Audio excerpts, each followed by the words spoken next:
In last lecture we saw chapter number 1, sources of history. In that we saw different sources of history like written sources, material sources, oral sources and audio visual sources. Okay, now let us see lesson number 2, India events after 1960. यानी India में 1960 के बाद क्या क्या events हुए वो हम इस लेसन में देखने वाले हैं. Okay, India became independent in 1947 CE. India got independence in 15 August 1947 CE. CE means Christian era. Okay. India accepted the constitutional framework in 1950 and became a sovereign democratic nation. Okay, India ने अपना खुद का constitutional framework 1950 में accept किया and it became a sovereign means independent democratic nation. मतलब जो पहले British के अंडर था ये नेशन और उनके रूल्स एंड रेगुलेशंस, उनके लॉज एंड रूल्स चलते थे इंडिया के ऊपर. तो जब ब्रिटिशर्स गए तो इंडिया ने खुद का एक कॉन्स्टिट्यूशन बनाया एंड एक सोवरेन डेमोक्रेटिक नेशन बना हुआ. The Indian society is multicultural and people of various languages, religions, ethnicities and castes live together. जो इंडियन सोसाइटी है, as you all know, India में बहुत सारे अलग अलग स्टेट्स हैं with different religion, with different caste, with different languages. Okay, तो multicultural society है इंडिया एंड जो लोग हैं उनके लैंग्वेजेस में डिफरेंस है, अलग अलग लैंग्वेज बोलते हैं, अलग अलग रिलीजन फॉलो करते हैं and ethnicities means group of people who have common interests like common national and cultural traditions. Even though India में diversity है but फिर भी unity है. Okay, अलग अलग कास्ट एंड रिलीजन के है लेकिन सब में एकता है, यूनिटी है. Okay, During the initial period after independence, India needed to solve different issues of economic, political and social development. Initial period यानी जब इंडिपेंडेंस मिला इंडिया को, उसके बाद जो स्टार्टिंग का पीरियड था उसमें इंडिया को बहुत सारे चैलेंजेस गो थ्रू करने पड़े क्योंकि जब ब्रिटिशर्स का रूल था इंडिया में तो ब्रिटिशर्स ने इंडिया के ऊपर ध्यान नहीं दिया, उसके डेवलपमेंट के ऊपर ध्यान नहीं दिया, उसकी इकोनॉमिक कंडीशन खराब रही. ओके, ब्रिटिशर्स ने इंडिया के जो भी रिसोर्सेस हैं वो यूज करके उन लोग अपने कंट्री को डेवलप करने में लगाया उन्होंने एंड इंडिया का कंडीशन एकदम बुरा हो गया था. तो वो सारी चीजों को सुधारने के लिए बहुत डिफिकल्ट रहा इंडिया को. Economic issues, political issues and even the society यानी सोशल डेवलपमेंट के लिए बहुत उनको एफर्ट लगानी पड़ी उनके इश्यूज को सॉल्व करने के लिए. The establishment of the Planning Commission and emphasis on industrialization was a means to achieve economic development and to eliminate poverty in India. Okay. Establishment of Planning Commission establish किया and also they put emphasis on industrialization. उन्होंने industrialization के ऊपर focus किया ताकि India की जो condition है उसको वो सुधार सके, economic condition, political condition and even social condition. जो पॉवर्टी है इंडिया में बहुत ज्यादा थी तो इसके लिए उस कंडीशन को सुधारने के लिए उन्होंने एक प्लानिंग कमीशन बिठाई एंड ऑल्सो उन्होंने इंडस्ट्रियलाइजेशन के ऊपर ज्यादा फोकस किया ताकि वो अपने इकोनॉमिक कंडीशन को अपलिफ्ट कर सके. Successful conduct of elections and faith in democratic traditions made it possible for us to achieve political stability. Okay, successful conduct of elections. Elections होने लगे, vote by the way of voting. Government setup होने लगी and जो democratic tradition था, democratic tradition यानी जहाँ पर लोग इलेक्ट करते हैं, ओके, लोग गवर्नमेंट बनाते हैं, system of government which is elected by the people of the country, okay, तो उसके वजह से हम पॉलिटिकल स्टेबिलिटी ला पाए, यानी जो हमारा पॉलिटिकल कंडीशन है वो थोड़ा स्टेबल हुआ because of that. At the same time, several social reforms including policies and programs for the weaker sections of the society were sought to be implemented. उसी दौरान हमारा जो सोशल कंडीशन है उसमें भी बहुत प्रॉब्लम्स थे, यानी इंडिया में लाइक उतना एजुकेशन नहीं था लोगों को एंड उसकी वजह से लोग आपस में भेदभाव लोगों में रहती थी, लोग ज्यादातर सुपरस्टिशियस पे बिलीव रखते थे एंड जो उनके ओल्ड कस्टम्स एंड ट्रेडिशंस है उसको फॉलो करते थे विच वर हार्मफुल फॉर द पीपल.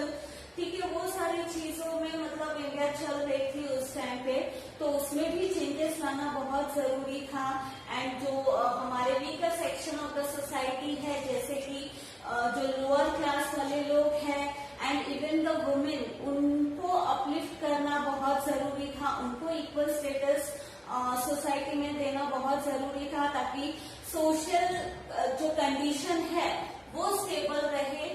उसके ऊपर काम करना भी बहुत जरूरी था. मतलब सिर्फ एक पॉलिटिकल इश्यू सॉल्व करना ही या इकोनॉमिक कंडीशन बेटर करना ही गवर्नमेंट का मोटिव नहीं था, बट ऑल्सो सोशल कंडीशन कैसे इम्प्रूव कर सके, कैसे लोगों में इक्वालिटी ला सके एंड ये जो भेदभाव पहले होते थे उसको खत्म कर सके and all the people should be treated equally.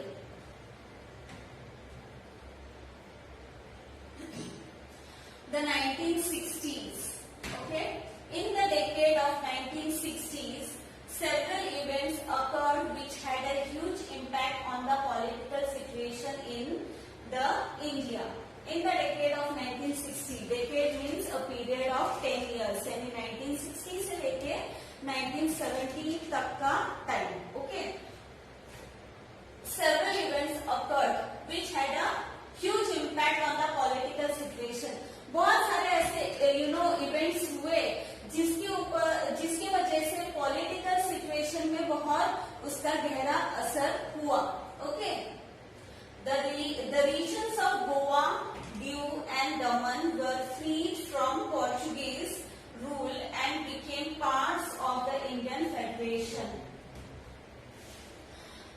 जब ब्रिटिशर्स का रूल था हमारे कंट्री में, इंडिया में, तो सिर्फ ब्रिटिशर्स अकेले फॉरेन इन्वेडर्स नहीं थे, और भी बाकी फॉरेन इन्वेडर्स इंडिया में थे जो हमारे कुछ पार्ट ऑफ कंट्री में आके वो अपना रूल कर रहे थे, अपना राज्य चला रहे थे, जैसे कि पोर्चुगीज है, फ्रेंच है. ओके, तो जब ब्रिटिशर्स इंडिया छोड़ के चले गए, जब ब्रिटिशर्स से इंडिया को इंडिपेंडेंस हुई, उसी वक्त बाकी के जो इन्वेडर्स थे, बाकी के जो रूलर्स थे जिन्होंने कुछ पार्ट इंडिया का कब्जा करके रखा था, वो लोग छोड़ के नहीं गए थे. तो उनसे भी फ्रीडम लेना was a difficult task for India. तो उनको भी इंडिया से भगाना और उन पार्ट्स को फ्री करा के उसको इंडिया में इंक्लूड करना वॉज अ डिफिकल्ट टास्क. तो वैसे ही गोवा, दीव, दमन जो थे उनको फ्री कराया गया from Portuguese rule and they become the part of Indian federation. Okay, the tensions between India and China on the northern border, which had been rising since 1950, culminated in the war of 1962 between two countries. Okay, the tension between India and China. India और China के बीच में भी tensions create हो रहे थे, जो कि 1950 से राइज हो रहा था, वो जाके वॉर में कन्वर्ट हुआ in the year 1962. Okay, India और चाइना के बीच वॉर हुआ। This war was fought in the region of the McMahon line. Okay, ये जो वॉर है ये मैकमोहन लाइन में हुआ। McMahon line is the boundary of China and India and ये जो नाम है McMahon, it is named after, ये जो लाइन है it is named after British administrator sir Henry McMahon. Okay, after India became independent, prime minister Pandit Jawaharlal Nehru led the country. जब India independent हुआ, ओके, उसके बाद हमारे जो पहले प्राइम मिनिस्टर थे वो थे पंडित जवाहरलाल नेहरू। ओके,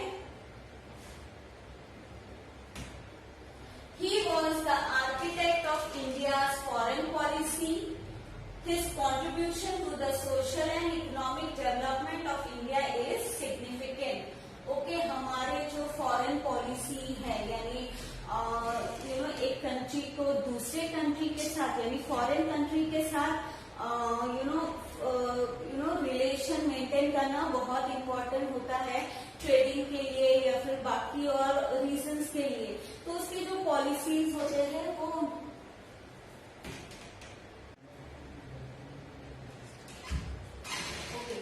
जवाहरलाल नेहरू जो थे वो आर्किटेक्ट थे इंडिया के फॉरेन पॉलिसी के, यानी जो हमारे जो फॉरेन कंट्रीज है उनके साथ डील करते वक्त हमको कुछ पॉलिसीज मेंटेन करने पड़ते हैं। तो वो पॉलिसीज उन्होंने बनाई है क्योंकि हमको दूसरे कंट्रीज के साथ कॉर्डियल रिलेशन रखना ट्रेडिंग के लिए या फिर बाकी कोई दूसरे काम के लिए बहुत जरूरी पड़ता है। तो इसके लिए उन्होंने वो पॉलिसीज बनाई। Then his contribution to the social and economic development of India was significant, यानी उनके जो भी contribution रहे हैं सोसाइटी को या इकोनॉमिक कंडीशन को अपलिफ्ट करने के लिए, डेवलप करने के लिए इंडिया के, वो बहुत ही सिग्निफिकेंट रहे। Jawaharlal Nehru passed away in 1964. Okay, he passed away in the year 1964. Then Lal Bahadur Shastri succeeded him and became the next Prime Minister of India. उनके जाने के बाद लाल बहादुर शास्त्री अगले प्राइम मिनिस्टर बने इंडिया के। ओके,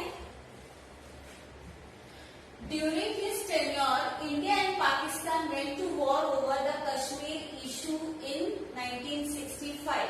जब लाल बहादुर शास्त्री जब प्राइम मिनिस्टर बने, उनके टेन्योर मीन्स उनके टर्म में इंडिया और पाकिस्तान के बीच वॉर हुआ 1965 में। Okay, the Soviet Union try to mediate between the two countries.